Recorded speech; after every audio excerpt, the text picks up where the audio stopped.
রাজু স্যারের, রাজু আহমেদের কঠোর থেকে কঠোরতম শাস্তি চাই।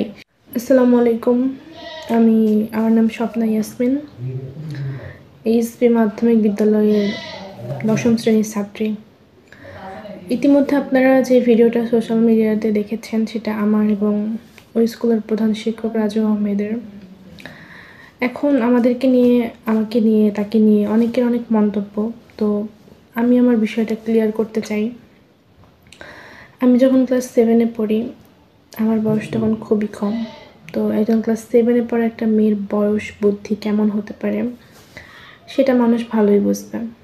তো তখন আমি ভুলবশত তার সঙ্গে একটা সম্পর্কে জড়িয়ে পড়ি, কিন্তু সে তো অনেক বয়স্ক ছিল, তার তো ন্যূনতম জ্ঞান ছিলই, আমার না থাকলেও। হ্যাঁ, আমি মানছি আমার দোষ, আমি বলছি না যে আমার কোনো দোষ নেই, কিন্তু দোষটাও তার বেশি, কারণ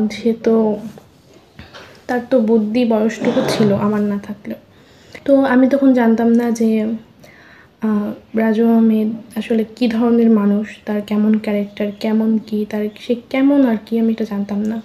তো যখন আমি আস্তে আস্তে আমার বয়স হলো, বুদ্ধি হলো, যখন আমি বুঝতে পারলাম যে এটা আমার জন্য ঠিক না, ঠিক তখনই সে আমি তাকে আর কি অ্যাভয়েড করার চেষ্টা করতে তার কাছ থেকে দূরে সরে আসার চেষ্টা করলাম, কিন্তু সে কোনোভাবেই আমাকে ছাড়বে না, এবং সে আমাকে অনেকভাবে ব্ল্যাকমেল করতো, থ্রেট দিত, হুমকি দিত যে আমি তাকে ছেড়ে আসলে সে ওটা করবে, আমার ক্ষতি করবে। তো এই জন্যই আর কি, যেহেতু সে আগে অনেক জায়গায় এরকম করতো, অনেক মেয়ের সঙ্গে এমন মেলামেশা করতো, কিন্তু কোনো মেয়ে তার বিরুদ্ধে স্টেপ নেয়নি, কিন্তু আমি নিয়েছি নিজের সম্মানের কথা চিন্তা করি নাই।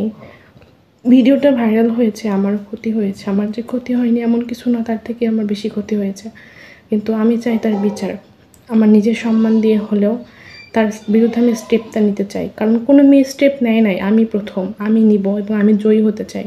আমি তার সঠিক বিচারটা চাইব, আমি বিচার চাই। শুধুমাত্র পদত্যাগ না, শুধুমাত্র সাময়িকভাবে পদত্যাগ না, স্থায়ীভাবে পদত্যাগ চাই, এবং ওর আরও অনেক কঠোর শাস্তি চাই, যেন কখনোই আর আমি বাদে অন্য কোনো মেয়ের সাথে এমন কিছু করতে না পারে।